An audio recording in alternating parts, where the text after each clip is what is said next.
బాబును ఆడిస్తున్న రాజుని చూసి కావ్య అయితే చాలా సంబరపడిపోతూ ఉంటుంది. ముచ్చటగా అలా చూస్తూ ఉంటుంది. మా ఆయన ఎంత గొప్పవాడు, తన తండ్రి కొడుకునైనా ఎంత చక్కగా ఆడిస్తున్నాడో, అంత పెద్ద నింద మోసి కూడా ఎంత సహనంతో ఓర్చి ఉన్నారు అని చెప్పేసి అలా చూస్తూ ఉంటుంది. రాజు తన గతంలో ఆడిన మాటని గుర్తు తెచ్చుకొని అలా సంబరపడుతూ చూస్తూ ఉంటుంది. అలా రూమ్లోకి వెళ్ళి బెడ్షీట్స్ అవన్నీ పరుస్తూ ఇలా రాజుగారు చూస్తూ ఉంటుంది. అలా చూస్తున్న రాజు ఎందుకు అలా చూస్తున్నావు అని అడుగుతూ ఉంటాడు. ఆ మాటలకి ఓర్పుతో సహనంతో ఉన్న ఆడవాళ్ళని భూదేవితో పోల్చినట్లుగా ఓర్పుతో ఎన్ని మాటలన్నా ఎంత కష్టం వచ్చిన మగవాళ్ళని ఎవరితో పోలుస్తారండి, ఏ దేవుడితో పోల్చినట్లుగా నేను ఎక్కడ చూడలేదు అనేది అంటూ ఉంటుంది.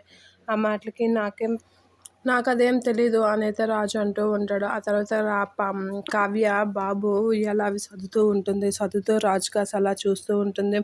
అలా చూస్తూ మళ్ళీ ఏమైంది, ఎందుకు అలా చూస్తున్నావు అని అంటే, ఏంటి నాకు ఒక డౌట్ చెప్తారా అని అంటే, అడుగు చెప్తాను అని అంటూ ఉంటాడు రాజు.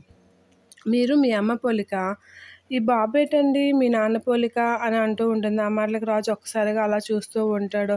అవునండి, నాకు తెలిసి కొందరికి మేనమామ పోలికలు వస్తాయి, కొందరికి మేనత్త పోలికలు వస్తాయి, అలాగా బాబుకి తాత పోలికలు వచ్చినట్లుగా ఉన్నాయి అని కావ్య అంటూ ఉంటుంది. ఆ మాటలకి రాజు అయితే ఏంటి అలా అడుగుతున్నావు అనేది అంటూ ఉంటుంది. అవునండి, బాబు అచ్చంగా మీ నాన్నలాగే ఉన్నాడు అని అంటూ ఉంటుంది కావ్య.